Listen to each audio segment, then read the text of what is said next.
Hello.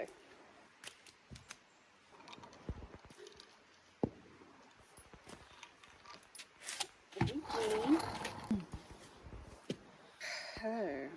Welcome to JTV. We are back for another installment of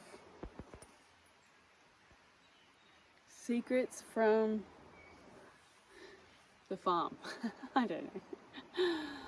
So, the object of today's video is Pamela Anderson, my pet pig. Everybody's pet pig. The once in a lifetime pig. Why are you so grubby? Why are you so grubby, pig? Why are you so grubby? What are you doing? She was magic. Loved her. And the story of it. Basically, she was my little Instagram buddy. We used to make content together, and she disappeared off my gram, and everyone probably noticed. And for a while there, I was just ignoring everybody's questions about where's Pam. So I thought I would address it now, because then I can just send this link to those questions that still happen. And you know, it's been a year, I guess. So I'm going to try and do it as succinctly as possible, because it is kind of a difficult story to tell, and it's also multi-layered. It's sensitive. It requires, you know, a sensitive approach, basically. Okay, so I haven't prepared this in any way. I'm just going to go for it. Pam. She was a free-range pig, and at a farm that had poor fencing, but it is hard to fence a pig, to be fair. They're pretty good at getting through things, and they're very bullish, and what they want they get. Anyways, Pam was controlled mostly by food. I would feed her a lot and throughout the day, and so she would always maintain a pretty close perimeter around the house. And she also would come with us to do any like cattle work, or if I would go for a run, she'd often come or attempt to come, but for the most part she didn't really go too far away from the house. As time went on and as she got bigger, I think when she became a woman and she became on heat, I think she would sort of go further afield, is my inkling, because, you know, it wasn't uncommon that Pam would be in the wooded area and she'd just be in the shade or something like that, or she'd be in the shade somewhere and we wouldn't see her for a few hours, and whatever, she would be always around, and she'd come running if you called her. So yeah, I think just like over time we became adjusted to her maybe not being so close around the house hours on end, which wasn't uncommon. But eventually she might be gone for a day and we'll be like, where is Pam? So my suspicion is that she started going further afield without us really knowing. But she was always coming home. She was predictable. She'd be there for dinner. We'd put her away, that sort of thing. Anyways, there came a time where my business, and I was the primary carer of Pam. Henry would care for Pam in between periods and whatever, but for the most part I was caring for her, grooming her, welfare checks, emotional, you know, support buddy, that sort of thing.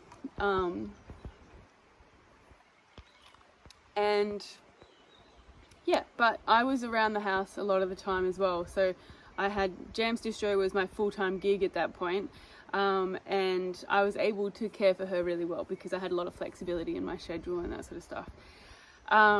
Then there came a point where Jams Distro was struggling, sign of the times, location change, Walker, that sort of thing, and I had to get a job.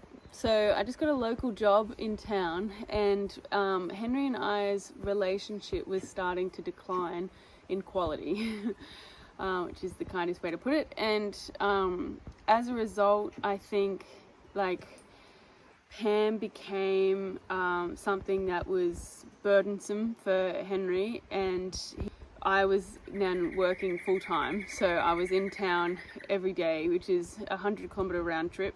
and I was working from 9 to 5, and I would get up and I'd go to the gym and that sort of stuff. So I was actually out of the house a lot, and Pam became something that Henry really despised.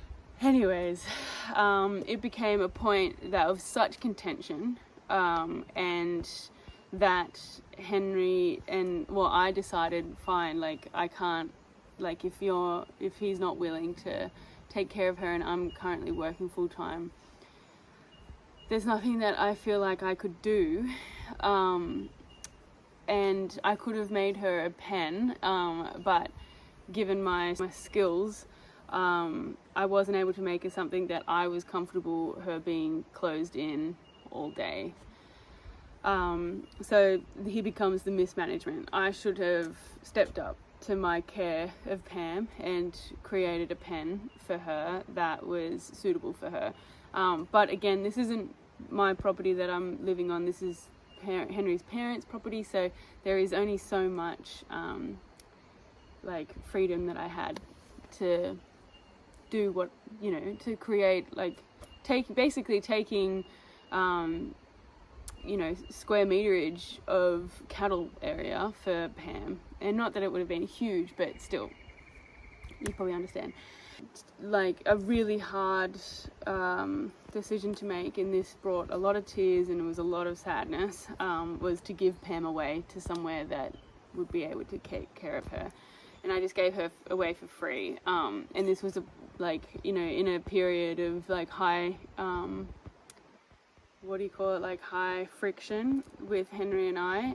So I just, easiest thing possible, gave her away for free. Whoever first came and got her, they came and got her. And yeah, that was extremely distressing and upsetting for me. But anyways, Pam was out of my life, and they said that I could come visit her. They were planning on keeping her. She had a litter of piglets, so they were keeping the piglets as well. So I was like, okay, well, at least she's not going to be shot or whatever, like, and they said I could come visit her. I got in touch a couple of times to come visit her, and they said, yeah, you can come out, just let us know. I ended up not going out, for whatever reasons. I mean, this was all in like a pretty, yeah, like pretty rough time for me, and they were about like 2 hours away from where we lived. So I never ended up getting to see her, and a couple of months went past, and then I reached out again and I wasn't getting any word back from them. And so I figured out where they lived and Henry and I had recovered by this point. We were sort of back on relationship track, and we were seeking out Pam just to see where she was at. And yeah, we sort of figured out where she was, and then eventually, out of the blue, I heard back from these folks and said, look, we can't look after her anymore. She's becoming unmanageable. You can come pick her up if you want. Otherwise, we're going to shoot her. And I said, okay, that's it. I'm just going to come and I'm going to get her. Like, I was thinking about her every day.